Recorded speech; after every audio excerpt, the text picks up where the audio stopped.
আসসালামু আলাইকুম প্রিয় বন্ধুরা, আত্রাই টু মির্জাপুরের যে মেন রোড, এটা হলো সদ্যপুর গ্রামের যে বর্তমান চিত্রটা, যে পানি জমে আছে রাস্তায় একেবারে।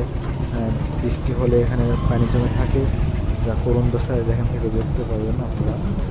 পানি নামার কোনো পরিবেশ নেই, চারিদিকে সব বাঁধন দিয়ে রাখছে, যার কারণে পানি জমে রাস্তা নষ্ট হয়ে গেছে।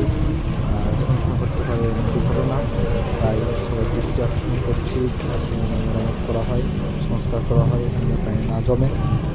ভিডিওটা ভালো লাগলে অবশ্যই শেয়ার করবেন, সবাইকে দেখা সুযোগ করে দেবেন।